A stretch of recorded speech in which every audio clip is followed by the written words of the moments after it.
A escuchar la palabra. Vamos a ir al libro de Mateo, capítulo 3, versículos del 1 al 6. Son de aquellos sermones que uno desearía que la iglesia esté llena, pero es para los que están hoy acá, que Dios nos da el privilegio de escuchar la palabra. Mateo 3, del 1 al 6, para que lo lea conmigo, por favor. Dios ha dado un llamado a los hombres para que podamos servirle a Dios, y el entender ese llamamiento hace que nuestra vida tenga un compromiso mayor. Hablo de hombres y mujeres, no solo los hombres, sino que todos tenemos un llamado a servir, es un llamado general. Entonces hoy que el Señor nos hable de cómo es un modelo de un hombre que sirve, de una persona que sirve, con Juan el Bautista. Mateo 3 del 1 al 6. ¿Ya lo tienen? En aquellos días vino Juan el Bautista predicando en el desierto de Judea y diciendo: arrepentíos, porque el reino de los cielos se ha acercado. Pues este es aquel de quien habló el profeta Isaías cuando dijo: voz del que clama en el desierto, preparad el camino del Señor, enderezad sus sendas. Y Juan estaba vestido de pelo de camello y tenía un cinto de cuero alrededor de sus lomos. Su comida era langostas y miel silvestre. Salía a él Jerusalén y toda Judea y toda la provincia de alrededor del Jordán, y eran bautizados por él en el Jordán, confesando sus pecados. Padre, gracias por esta mañana, Señor. Sea tu palabra, Dios, sobre los corazones. Sea tu palabra sobre las almas también, Señor. Necesitamos tu palabra. Ayúdanos a entender tu escritura. Trae sabiduría para exponerlas fielmente, Señor. Y trae sabiduría para entenderlas también. Te lo pedimos en el nombre de Jesús. Amén y amén. Un mensajero especial se llama la enseñanza de este día. Un mensajero especial. Es un privilegio poder hablar de este hombre. Ya sabemos de quién, de Juan el Bautista. Hay mucho que hablar de él.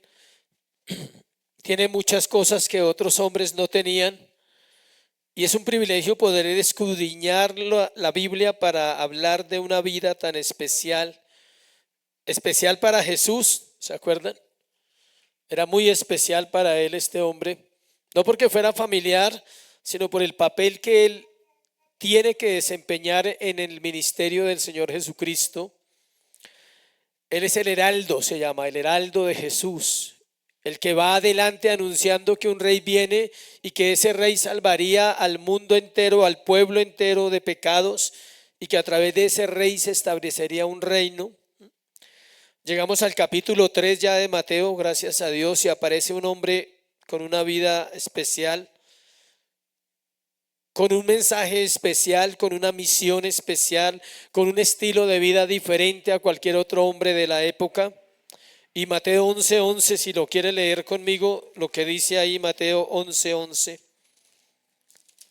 Jesús dice esto de Juan: de cierto os digo, entre los que nacen de mujer no se ha levantado otro mayor que Juan el Bautista, pero el más pequeño en el reino de los cielos es ¿qué? Mayor que él. El más pequeño en el reino de los cielos, ¿quién será? ¿Quién será el más pequeño en el reino de los cielos? El que está naciendo a esta hora al evangelio, el nuevo. Note eso tan importante, dice: no hay un hombre más grande que Juan. Pero era hasta ahí, hasta ese momento no había un hombre más grande en la tierra. Pero él dice: pero el más pequeño en el reino de Dios es mayor que Juan. Es decir, las personas que hoy van a venir a la salvación a través de la predicación del evangelio en diferentes iglesias en el mundo entero son mayores que Juan. Y usted se preguntará ¿por qué? Por el entendimiento, por la gracia, por las escrituras reveladas en esta generación. La grandeza de la vida está medida de acuerdo a la mente del hombre y a la naturaleza que lo gobierna. Para el mundo la grandeza ha sido sinónimo de éxito, de riqueza, de conocimiento intelectual, de posición, de títulos, aún de sacrificios humanos. O sea, me refiero a esfuerzos humanos. Uy, esa persona es grande, cómo se esfuerza. A los ojos del mundo, aspectos como nacer en una familia famosa, dicen, uy, es que se nació toda la vida en cuna de oro, es alguien grande. Ser persona rica o influyente trae cierta medida de grandeza, así sea por herencia, así no lo haya trabajado, pero viene de cuna de grandeza. Ganar mucho dinero es otra característica de la grandeza en el mundo. La academia nos hace grandes en este mundo, hablando de este mundo. Experiencia en algún campo sobresaliente, alguna habilidad atlética, los grandes, famosos hoy en día, la selección, ¿sí? Talento artístico, dones para muchas cosas, hace que seamos admirados por los seres humanos en la tierra. Cuando uno empieza a aprender música, a estudiar música, le gusta más la música que antes, entiende un poquito más y la disfruta. Un cargo político, un cargo militar, un cargo público, jueces, magistrados. Todo eso hace que la gente diga que somos ¿qué? Grandes. Pero si la grandeza se midiera por eso, la vida de Juan nunca sería grande y la vida de Jesús tampoco. Y la suya y la mía ni hablar, o sea, ¿sí? Menos. No calificaríamos para ser grandes delante del Señor. Juan el Bautista es un hombre muy importante, como les dije ahorita, en el ministerio del Mesías. Los 4 evangelistas lo mencionan, todos le dan su lugar. Marcos comienza en el evangelio, miremos Marcos 1, del 1 al 13, a ver qué dice de Juan. Marcos comienza el evangelio con él. Note que Marcos no comienza con Jesús. Marcos capítulo 1, del 1 al 3.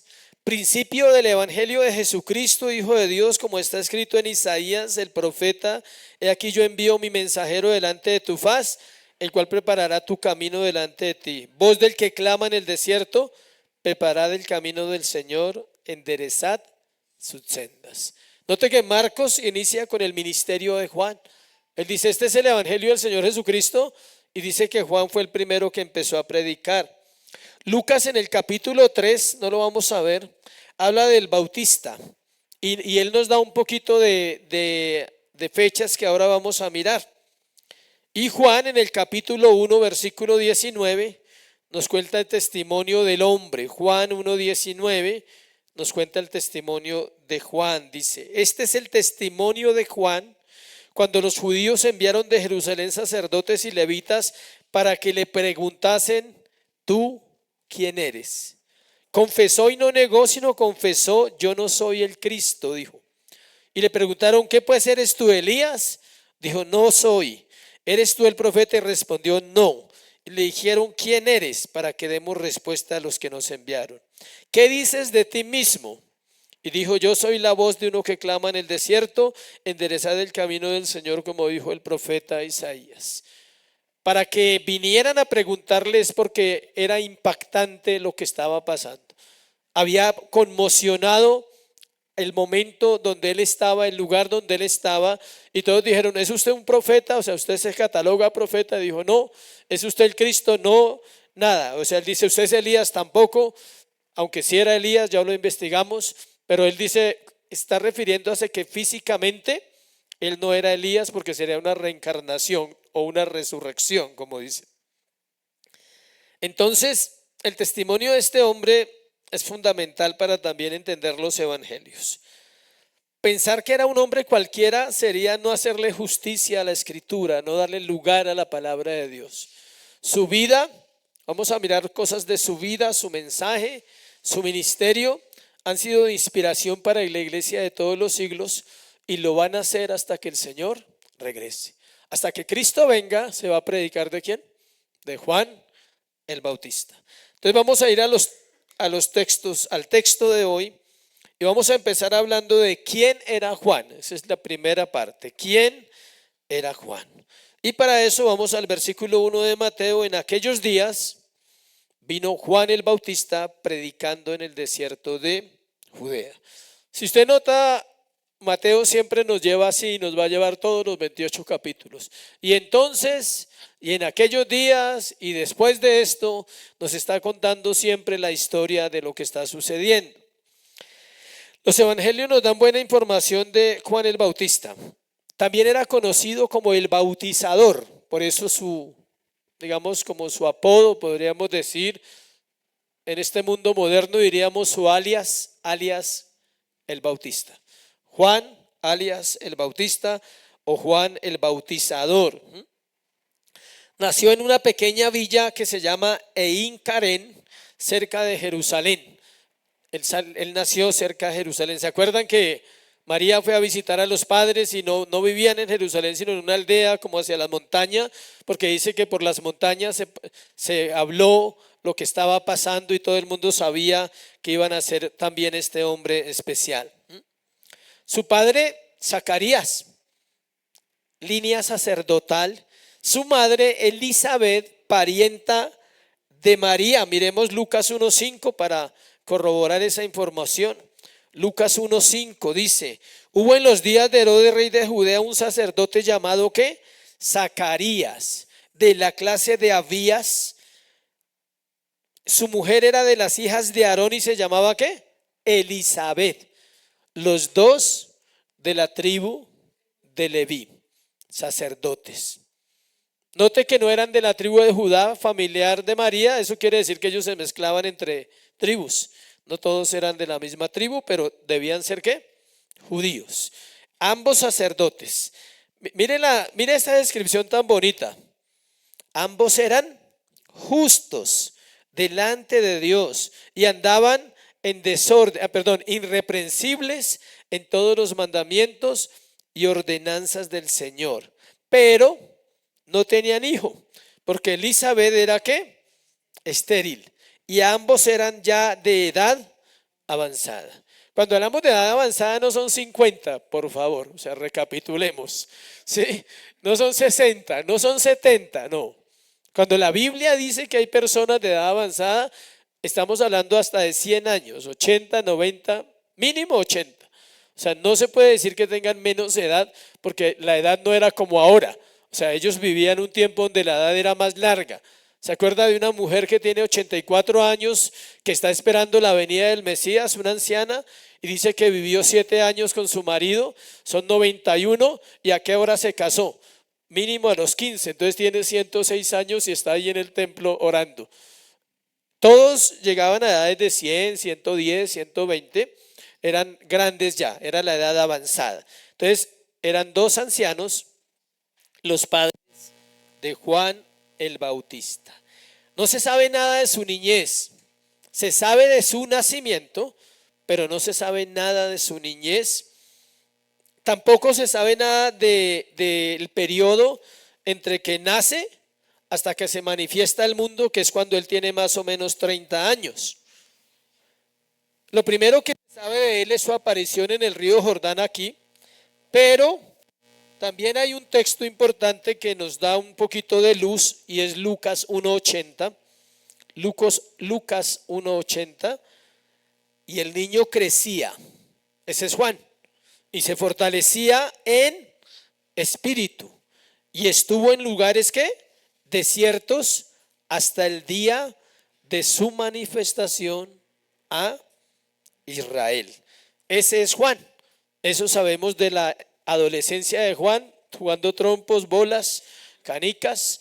O sea, no sabemos qué, pero probablemente su vida fue muy apartado, toda la vida preparándose para un ministerio de 6 meses y ser decapitado. Bueno, esa es la vida de Juan el Bautista. 30 años preparado para predicar 6 meses y morir bajo la espada de Herodes. Lo que dice la Biblia de él es único. El único, valga la redundancia, que se asemeja a él es Elías, pero en el Nuevo Testamento no hay otro hombre igual. Vamos a Lucas 3:23. Lucas 3:23, por favor.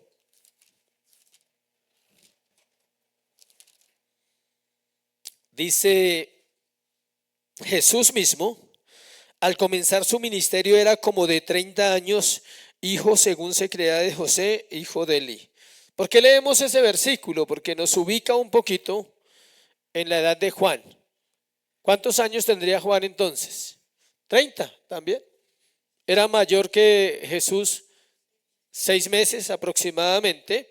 Entonces se supone que nació en el año 5 también, antes de Cristo, y nos ubicamos en un promedio del año 26 después de Cristo, cuando aparece este hombre. Pasaron 30 años entre el capítulo 2:23 de Mateo y el capítulo 3:1 de Mateo.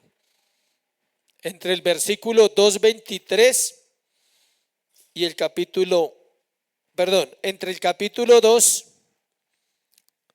y el capítulo 3 pasa ese tiempo de lo que pasó, donde no aparece la vida de Jesús, no aparece en la vida de Juan. Se habla de sus nacimientos, pero no se habla más. De pronto se habla un poco, creo que Lucas cuando habla de Jesús en el templo, pero es la única parte donde se habla de ellos. Es importante tener estos datos en la mente. Cuando dice que apareció, se calcula que fue en el verano del año 26, entre junio y septiembre, cuando Juan comenzó a predicar. Su nombre era común y corriente, es decir, habían muchos Juanes en la época. Su nombre viene del hebreo Johanán, con H, Johanán o Johanán, como decir una chica que se llama Johanna. Johanán, una mujer que se llama Johanna, viene del nombre ¿qué? Juan, del hebreo Johanán. Y significa Jehová es misericordioso. Su familia, una familia santa, una familia devota, ya lo leímos. Y este hombre fue apartado por Dios. Fue el mismo Dios el que le puso el nombre. Miremos en Lucas 1:13. Note que Dios no le pone nombre a todos. Espiritualmente sí, pero así por orden se lo pone al profeta Juan. Versículo 13 dice: pero el ángel le dijo a Zacarías: no temas, porque tu oración ha sido oída y tu mujer Elisabet dará a luz un hijo y llamará su nombre ¿qué? Juan. Qué privilegio, ¿no? Que Dios le ponga el nombre. Los papás no tuvieron que pensar mucho. Póngale Juan. Fue lleno del Espíritu Santo antes de nacer, otro privilegio, versículo 15 de Lucas 1, porque será grande. Ahí ya decía que iba a ser grande, ¿delante de quién? De Dios. Note la frase, iba a ser grande delante de quién? De Dios, no de los hombres. Los hombres lo iban a aborrecer. No beberá vino ni sidra y será lleno del Espíritu Santo aún desde el vientre de su madre. Cuando María visita a Elizabeth, el niño saltó dentro de Elizabeth y dice que ahí que fue ¿qué? Lleno del Espíritu Santo. ¿Quién lo llenó? El Mesías que iba a nacer, de una vez lo llenó de su espíritu y él fue lleno del Espíritu Santo. Tanto Jesús como Juan vivieron en anonimato casi 30 años.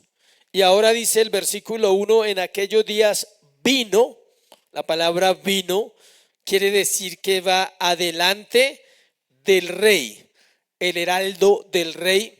Cuando Juan aparece y dice la palabra vino, quiere decir que el rey venía ¿qué?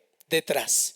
Siempre que un heraldo llegaba a un pueblo, cuando había una visita de un hombre importante de otra nación, ellos mandaban un heraldo adelante y un precursor, el cual decía: viene el rey de Etiopía, viene a visitarnos el rey de Etiopía. Entonces recogían la basurita, barrían las calles, guardaban la ropa extendida y presentaban un pueblo ¿qué? Bonito. Viene el rey. Inmediatamente venía el rey. A las horas llegaba el rey con su caravana y todo eso. Juan es ese heraldo. Él dice: vino Juan el Bautista, es decir, ya venía detrás de él el rey. Dice que la aparición de este hombre fue repentina. De un momento a otro aparece predicando en el desierto. O sea, no hubo una preparación para que él llegara a predicar, sino una mañana empezó a predicar. Y dice que su apariencia era rara. Claro, más llamaba la atención porque no era un rabino, no era un líder de los de Jerusalén con túnicas y con la mitra en la cabeza y un letrero que decía santidad a Jehová. No, era un hombre medio desnudo con una piel de camello, pelo tal vez desordenado, tal vez barba desordenada y descalzo quizás, o con sandalias pero no muy nuevas como uno cree, y llegó allá a predicar. De un momento a otro aparece, eso tuvo que haber llamado la atención. No consultó a nadie, no pidió permiso. ¿Por qué? Porque estaba autorizado por el rey. El rey lo había autorizado a predicar. No se sabe, hay un misterio, por eso no podemos especular. No se sabe si alguna vez se vio con su primo durante esos 30 años y jugaron y compartieron tal vez los cumpleaños y los bautizos y todo eso, así como la gente se va en los puentes a pasear. No se sabe si tal vez en algún momento tuvieron una salidita a piscina o algo, hablaron, pues son familia, están cerca, están muy cerca, uno no sabe. Por algo la escritura no nos lo dice para no tomar una palabra para mí, dicen por ahí. No, ahí dice que hay que ir a pasear con los primos. Entonces, la tierra, escuche, en este momento está igual que en ese momento, en crisis. Juan aparece en un momento de crisis y Juan aparece para dar un mensaje único y es el único mensaje que el ser humano necesita hoy y ahorita lo vamos a mirar. Juan es un hombre con carácter, viene a confrontar a la élite religiosa, viene a confrontar aún al rey Herodes, va a meterse en el corazón del rey, va a entrar a la casa del rey y por eso lo van a matar. Eso necesitamos hoy, hombres con carácter, hombres que tengan la capacidad de no negociar los principios. Segundo, el mensaje de Juan o del Bautista, el mensaje del Bautista. Versículo 2 y versículo 3. Dice, y diciendo arrepentidos porque el reino de los cielos se ha acercado, pues este es aquel de quien habló el profeta Isaías cuando dijo, voz del que clama en el desierto, preparad el camino del Señor, enderezad sus sendas. El mensaje es específico, no es teología sistemática, no es una materia de escuela, no es un seminario. Su mensaje es el más importante para todo ser humano antes de partir de este mundo y de llegar al día del juicio. Su mensaje es el arrepentimiento. Ese es el mensaje más importante del Evangelio, el arrepentimiento para creer en ¿quién? En el Señor Jesucristo. Arrepentidos porque el reino de los cielos se ha acercado. Cuando dice que se ha acercado, los estudiosos dicen que lo que quiere decir es se está acercando. Viene detrás de mí el rey, viene aquel que perdona pecados, arrepentidos. Su mensaje no era un mensaje cualquiera. Pocos hombres se levantan a predicar contra el pecado. Pocos hombres llaman a sus oyentes a volver a Dios. Arrepentimiento solo es verdadero cuando volvemos de lo malo a lo bueno. Arrepentimiento no es que tú le digas a Dios, perdona mis pecados y los sigas viviendo. Eso no es arrepentimiento, es remordimiento. Arrepentimiento es que tú le dices a Dios que perdone tus pecados y los dejas de practicar. Se vuelve de lo malo a lo bueno. Y eso solo sucede por el poder del Espíritu Santo que llega a una vida y la quebranta. Esa vida puede proceder a un arrepentimiento genuino. Solo Dios produce arrepentimiento genuino. Y como Juan era un mensajero de Dios, él iba a lograr ese objetivo en judíos, que es lo interesante. Su mensaje era específico. ¿Era para quién? Para judíos nomás. Solo para el pueblo de Israel. Él no predicó a gentiles, sino para el pueblo de Israel. Quizás algún gentil haya procedido al arrepentimiento, pero el texto de Mateo se centra en los judíos. Dios nos llama a un cambio y a una transformación radical que afecta la mente, la voluntad y las emociones de todo el ser. Una de las cosas que más lucha la iglesia en este tiempo es el entendimiento del pecado. ¿Y por qué creen que es esa lucha? Por el pecado. ¿Sí? Parece, es sencillo. No es una cuestión de que no se esté predicando. Es una cuestión que no queremos entender la magnitud de lo que es el pecado, la consecuencia, su alcance, su carácter mortal, su carácter destructivo para el ser humano. Todo aquel que predique arrepentimiento será rechazado, porque solo aquellos que Dios ha escogido procederán, lo cual no sabe el que predica. El que predica arrepentimiento no sabe si su mensaje va a llegar o no va a llegar a un grupo de personas, a una iglesia. Él debe predicarlo. Y solo Dios hará que aquellos que están escogidos procedan al arrepentimiento. El momento en que Juan está predicando es un momento de apostasía. Han pasado 400 años. Juan es el último profeta del Antiguo Testamento, aunque estamos en el Nuevo Testamento. Pero Juan es el último profeta ¿de qué? De la ley. Juan es el último que habla del Antiguo Testamento. Él está en un momento difícil, porque hace 400 años no hay ¿qué? Profetas. Y aparece un hombre extraño, vestido raro, hablando fuerte, con un tono muy fuerte para los judíos. Los profetas del Antiguo Testamento llamaron al arrepentimiento. Juan llamó al arrepentimiento. El Señor Jesucristo llama al arrepentimiento hoy. Y los apóstoles, su mensaje también era ¿sobre qué? El arrepentimiento. Versículo 7, mire el mensaje de Juan. Al ver que muchos de los fariseos y de los saduceos venían a su bautismo, les decía: generación de víboras, ¿quién os enseñó a huir de la ira venidera? Era un mensaje contundente. Él no decía: Cristo te ama y murió por ti y tiene un plan maravilloso para tu vida. ¿Se ve cómo los trataba? Hoy si usted le dice a una persona víbora, lo demanda. Al ver que muchos de los fariseos les decía: generación de ¿qué? Víboras. No se puede predicar así a no ser que usted esté lleno del Espíritu y sea enviado a hacerlo así en algún lugar de este planeta. Dios lo va a respaldar. Juan está predicando el mismo mensaje de Jesús. Acompáñenme a Marcos, capítulo 1, 14, 15. Libro de Marcos, capítulo 1, 14, 15. Después que Juan fue encarcelado, ¿sí ve? O sea, Jesús no intervino en el ministerio de él. Él esperó a que Juan desarrollara su ministerio y lo hiciera. Y después que Juan fue encarcelado, Marcos 1, 14, 15, Jesús vino a Galilea predicando el evangelio del reino de Dios, diciendo: el tiempo se ha cumplido, el reino de Dios se ha acercado, arrepentíos y creed en el evangelio. Note que él no interfiere en el mensaje de Juan. La expresión el reino de los cielos que estamos viendo ahí, que el reino de los cielos se ha acercado, nunca quiere decir que el reino de Dios no estaba en la tierra. Ya estaba. ¿Desde cuándo está el reino de Dios en la tierra? Desde Adán. Siempre ha estado y siempre va a estar hasta que Él venga.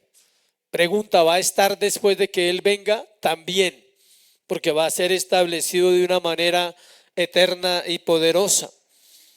Esta expresión de que está presente, de que se ha acercado, no niega que siempre está presente, solo que la manifestación gloriosa ahora es a través de su Hijo, dando cumplimiento al decreto eterno de salvación. Es lo que dice Marcos 1.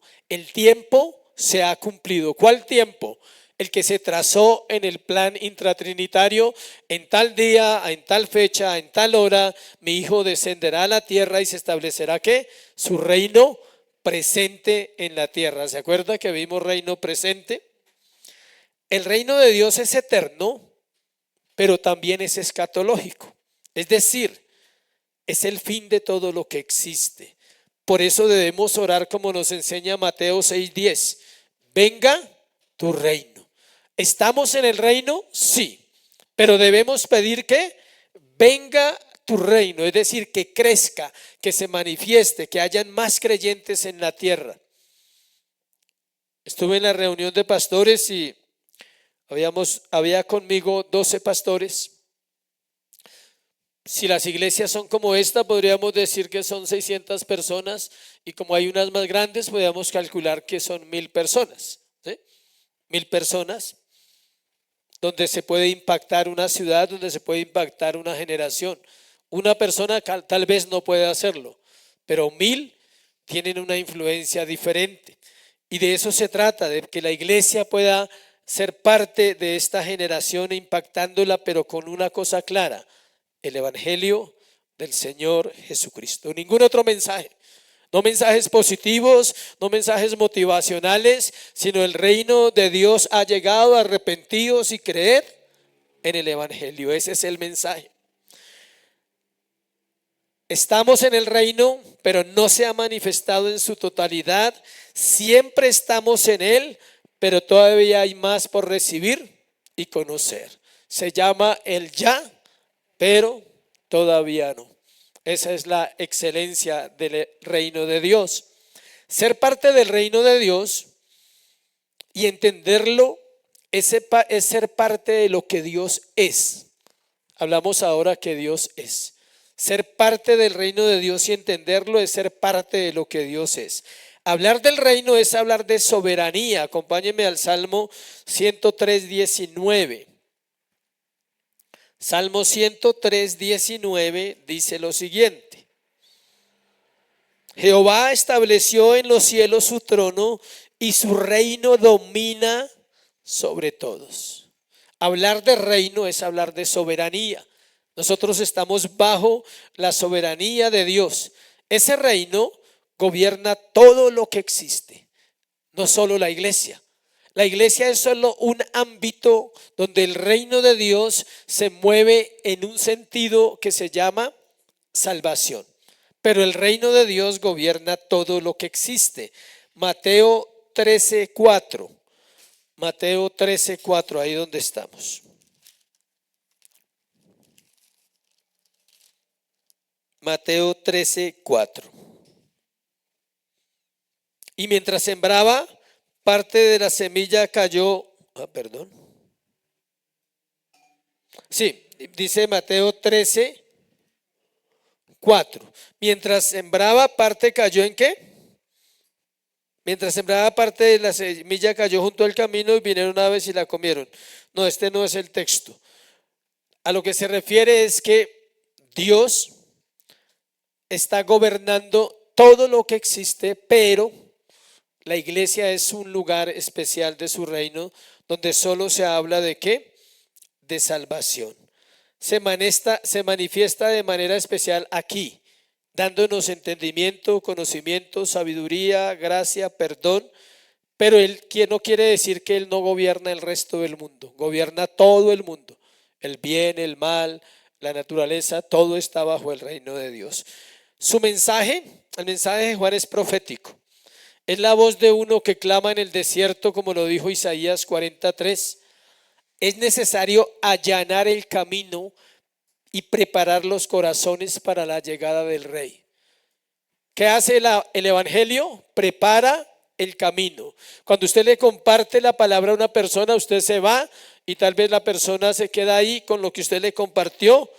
Pero si está bajo el pacto de gracia, bajo el pacto de Dios, el evangelio abre el camino y Cristo viene a esa vida y esa persona es convertida inmediatamente. Escuche, no se convierte por pedazos. Usted no necesita saberlo ni le van a dar la gloria a usted porque usted le compartió el evangelio, pero el evangelio abre, limpia. Usted con la palabra hace que el corazón de esa persona sea despejado por el poder del Espíritu Santo y Cristo viene ¿a qué? A morar. Por eso es tan importante y tan bonito compartir el evangelio del Señor Jesucristo. Tercero, su estilo de vida. Versículo 4, su estilo de vida. Juan estaba vestido de pelo de camello. Tenía un cinto de cuero alrededor de sus lomos y su comida era ¿qué? Langostas y miel silvestre. Su manera de vivir, su manera de vestir, su manera de comer, note todo lo que uno debe cuidar. Era lo opuesto a los líderes religiosos de la época. ¿Cómo estaban los líderes de la época? Túnicas caras, oro, usaban oro, sí sabía, ellos usaban oro en sus vestimentas. No sabemos si se arreglaban las manos, si había ese tipo de servicio, pero eran muy cuidadosos, comían muy bien. No, el aseo, la limpieza para ellos era señal de santidad. Llevaban un letrero que decía santidad a Jehová. Llevaban 613 filacterias en las túnicas, que llevaban campanillas, y cuando ellos llegaban a un lugar, desde lejos se escuchaba que venía el sacerdote, que venía el fariseo, y la gente rendía, pleitesía a estos hombres. Eran hombres bastante respetados en la comunidad, a pesar de que muchos sabían que eran ¿qué? Hipócritas. Los hipócritas también pueden ser respetados, como estos hombres eran ¿qué? Hipócritas. Pero llega este hombre con un estilo de vida diferente, similar a la del profeta Elías. Acompáñenme a Segunda de Reyes 1:8 para mirar un paralelo, simplemente para corroborarlo con la escritura. Segunda de Reyes 1:8 dice exactamente lo siguiente, pero Segunda de Reyes 1:8 dice: y ellos respondieron, o sea, mandaron a buscar a Elías, y dice que ellos respondieron: un varón que tenía vestido de pelo y ceñía sus lomos con un cinturón de cuero. Entonces él dijo: es Elías Tisbita. Todo el mundo sabía que Elías se vestía así. Cuando alguien decía que habían visto un hombre de ciertas características y con cierta ropa, los reyes temblaban, decían: uy, es Elías. Mandaron a 50 a pedirle el favor. Mandó decir el rey que si puedes ir, y decía: fuego del cielo descienda y los consuma. Y la Biblia dice: y murió el capitán y sus 50. Nadie quería ir a darle una razón al profeta, porque fuego de Dios descendía, y solo él decía: fuego de Dios, y fuego de Dios descendía. Era literal. Imagínense el temor que tenía la gente a un profeta en esa época, que un hombre simplemente van a buscarlo y 50 mueren quemados. Era literal. ¿Qué pensaría la sociedad? ¿Qué pensaría la gente? Él podía decir lo que quisiera decir de parte de Dios y nadie le iba a decir: usted está mintiendo. Si alguien le decía que mentía, tal vez podría morir inmediatamente, porque era como si le dijera a Dios que mentiroso. Eso es lo que es el poder de la palabra de Dios en nuestra vida. Para estos hombres era una ofensa que alguien hablara de Dios de esa manera. O sea, para ellos ver un hombre así, vestido de esa manera, ellos no creían: no, eso es una ofensa, eso no puede ser un hombre de Dios, porque ellos estaban en otra manera de vivir. Esa clase de vestiduras era apropiada para el desierto. No fue criado como lo fuera un pequeño señorito, y jamás llegó a ser un modelo de elegancia. Si algo no tenía Juan, ¿era qué? Elegancia. Nunca la tuvo. La ruda vestimenta del Bautista armonizaba con su mensaje. Así como era su ropa y así como se vestía, así era su mensaje: rudo, fuerte. Imagínese a un hombre de vestidos delicados. Mateo 11:8 habla de eso. Dice: como un predicador moderno del arrepentimiento falso. Como se visten los hombres modernos, tienen avión, tienen joyas, tienen una cantidad de cosas, y su mensaje es igual a ellos: falso, liviano. La vestimenta armonizaba con el papel de este severo predicador. El cinto en su cintura que describe Mateo no solo evitaba que se le volara la túnica suelta y que se la rasgara, sino que también le facilitaba caminar. Cuando habla de ceñirse, él se apretaba, y eso representa que caminaba, que tal vez caminaba mucho, y tenía esa libertad. Con la ropa que usaba podía moverse en el desierto. Eso es como que si usted va al desierto hoy en día en vestido de paño, igual. O sea, no tiene sentido, la temperatura, todo eso. Su alimento era sencillo: camarones, salmón, carne. No, perdón, no era ese. No eran camarones, salmón, carne, pollo, cerdo, como nosotros comemos de rico. El alimento de Juan. Su alimento era lo que conseguía en el desierto. Su alimento era lo que Dios le proveía, no más. ¿Qué provee el desierto? Miel y langostas. Pero la miel no es la miel que usted se imagina que compramos la botellita. No, no es esa miel. Dulcecita, rica. No, la miel era una manteca. Una especie de manteca que se daba en el desierto como para echarle a las langostas, como para pasar y que fuera un poquito más. La verdadera miel no es como nosotros la vemos, de hecho. Es blanca, no es amarilla. Nosotros la que vemos es amarilla y aún la miel de abejas no es amarilla la original, para que ustedes sepan. Es de otro color. Entonces, su dieta, digámoslo así, su cuidado del templo era espectacular. Langostas y miel. Insectos con algo que pensamos que era dulce, pero no era dulce, era miel del desierto. No es como lo que conocemos. Vamos a Levítico 11.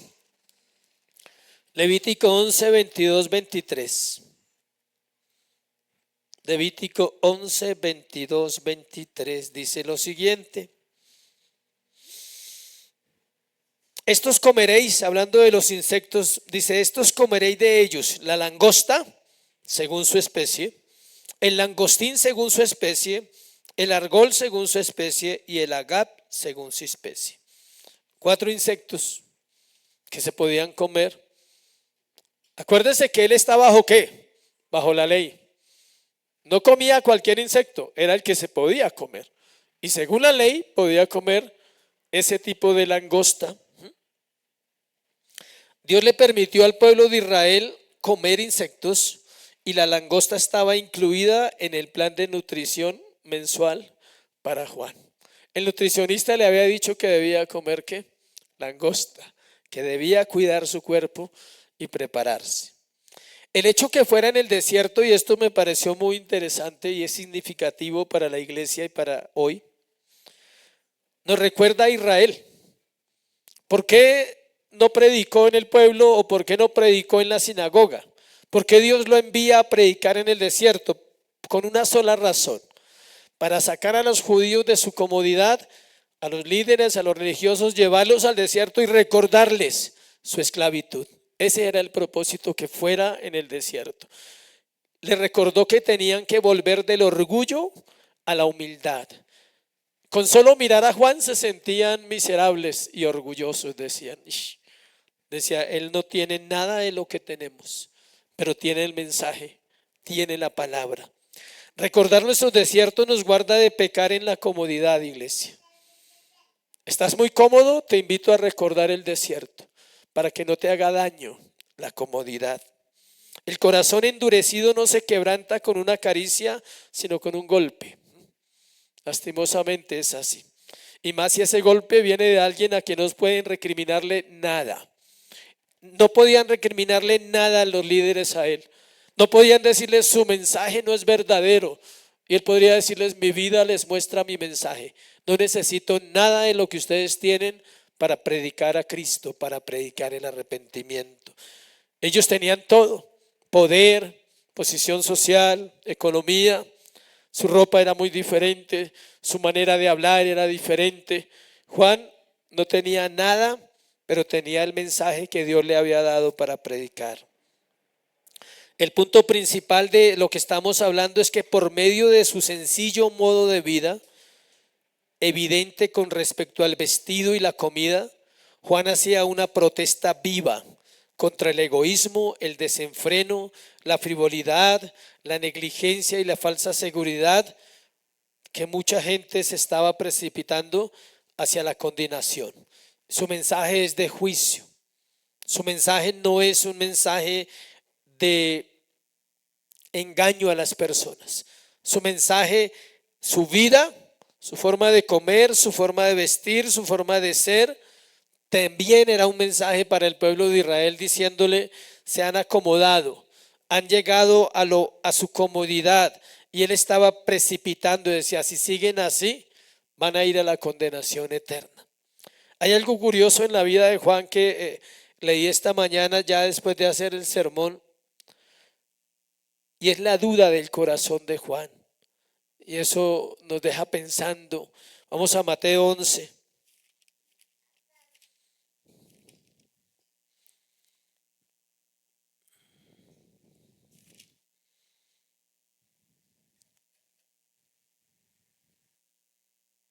Cuando Jesús terminó de dar instrucciones 11:1 a sus 12 discípulos, se fue allí a enseñar y a predicar en las ciudades de ellos. Y al oír Juan en la cárcel los hechos de Cristo, le envió dos de sus discípulos para preguntarle: ¿eres tú aquel el que había de venir o esperaremos a otro? Tremendo eso. Eso es especial en la vida de Juan. Lo que pasa es que nosotros leemos la Biblia y no entendemos qué está pasando ahí. ¿Sabe qué está pasando? Que está en la cárcel, que su corazón está quebrado totalmente, ha llegado a su quiebre, ha llegado a su tiempo de quebrantamiento. Juan, él sabe que va a morir, él sabe que no va a salir de ahí, él sabe que va a ser decapitado y está en un momento difícil. No se sabe qué trato le estaban dando, si le daban comida, no le daban comida. Recuerde que fue encarcelado por Herodes por decirle que no podía ser adúltero, y el rey no estaba contento con él, porque es que es increíble la pregunta de Juan: ¿eres tú aquel que había de venir? Y Juan es el que dice: he aquí el Cordero de Dios, el que quita el pecado del mundo, en 1:29. Él es el que dice: detrás de mí viene uno que es más poderoso que yo, del cual yo no soy digno de desatarla su correa. Dice: yo os bautizo en agua, les bautizará ¿en qué? Espíritu Santo y fuego. Y ahora está confundido y ahora dice: ¿eres tú aquel que había de venir o esperaremos a otro? Respondiendo Jesús le dijo: id y haced saber a Juan las cosas que oís y veis. Los ciegos ven, los cojos andan, los leprosos son limpiados, los sordos oyen, los muertos son resucitados, y a los pobres es anunciado el evangelio. Y bienaventurado es el que no halle tropiezo en mí. Volvamos a Mateo 3 y miremos las palabras que dice Mateo acerca de Juan. Mire lo que dice Mateo acerca de Juan, Mateo 3, versículo 10. Ya también el hacha está puesta a la raíz de los árboles. Por tanto, todo árbol que no da buen fruto es cortado y echado en el fuego. Ese es el mensaje de Juan, y por eso él está dudando en la cárcel, porque no ha visto nada de esto. Porque Juan también esperaba un juicio inminente sobre los que no se arrepintieran, porque Juan estaba bajo la ley y todavía no entendía ¿qué? La gracia. Su corazón no tiene el entendimiento, y es de ahí donde Jesús dice, después de Mateo 11, más abajito dice lo que nos sorprende más, porque Juan dudó por su corazón. Era el entendimiento que él tenía. Y por eso Jesús dice: de cierto os digo, entre los que nacen de mujer no se ha levantado otro mayor que Juan el Bautista, pero el más pequeño en los reinos de los cielos es mayor que él. ¿Sí que él no entendió?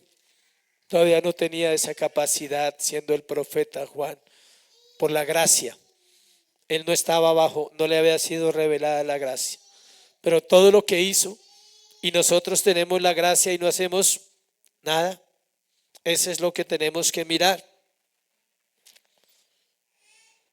Ese es el punto principal que tenemos que mirar hoy. Cuarto y último, su ministerio. Cuarto y último, su ministerio. Versículo 5, versículo 6. Y salía a él, a Juan, Jerusalén, toda Judea, toda la provincia de alrededor del Jordán. Harta gente, mucha gente.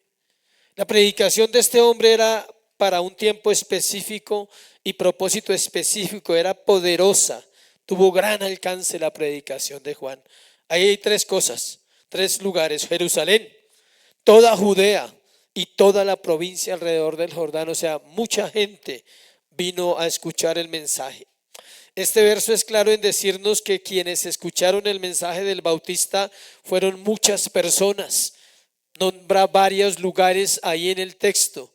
Obvio, no todos se bautizaron, y obvio, muchos de los que se bautizaron nunca cambiaron. Pasa igual que hoy. ¿Cuánta gente escucha el mensaje? Mucha. ¿Cuánta gente se arrepiente? No todos. ¿Y cuánta gente se bautiza? Muchos. Y muchos nunca cambian, van a volver al mundo. Este bautismo era nuevo para los judíos. Además, tenían que hacer una confesión pública de sus pecados, pero tenía un propósito, y es que hacía que los israelitas reconocieran que eran el pueblo de Dios. Pero tenían que reconocer que no podían entrar al pueblo de Dios por ser judíos. Ahí empezó el proceso para ellos. Tenían que ¿qué? Confesar sus pecados. ¿Tú confesarías tus pecados públicamente? Si te dijeran que eso te da todo lo que necesitas y tuvieras que pararte frente a una comunidad grande y decir todos tus pecados, ¿lo harías? Eran en un tono alto, con voz alta, tenía que confesar: yo soy un adúltero, yo soy un asesino, yo he matado, yo he robado, yo he violado, yo he faltado a la ley de Dios.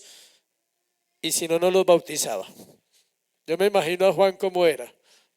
Más, hágale más, falta, o sea, saque más. Tenía que haber mucho carácter en este hombre.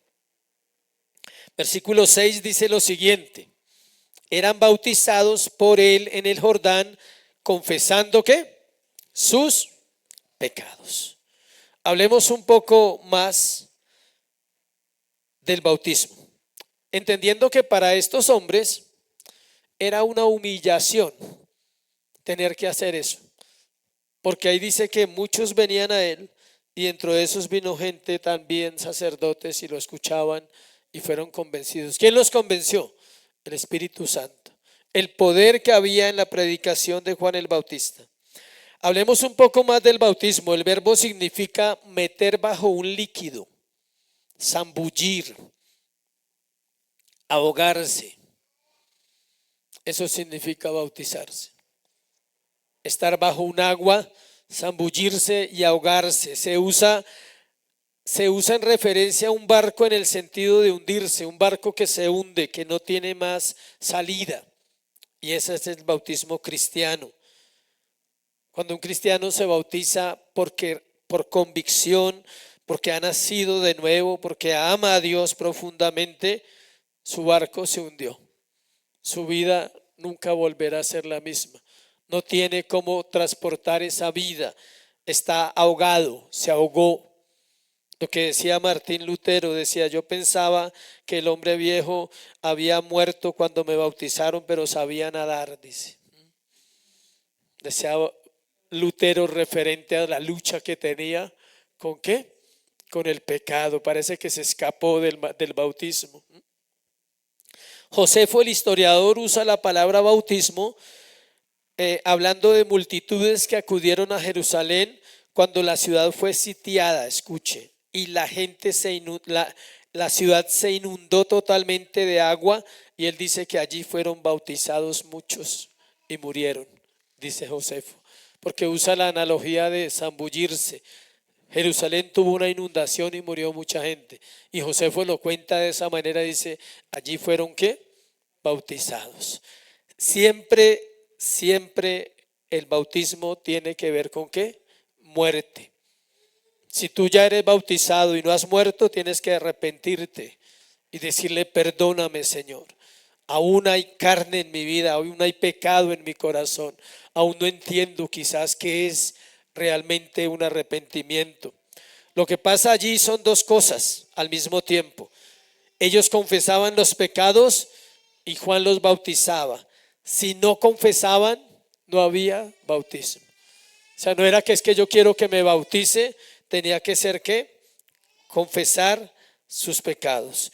De igual manera, el creyente debe vivir una vida de confesión de pecados para poder ser bautizado. Por eso el creyente llega a la iglesia, empieza un proceso, creemos que nace de nuevo y empieza a llevar una vida de arrepentimiento continua, confesando ¿qué? Pecados diariamente. ¿Por qué debemos confesar los pecados diariamente? Porque todos los días pecamos. Solo el día que no peques no confiesas, es decir, cuando mueres, ya no vuelves a confesar pecados.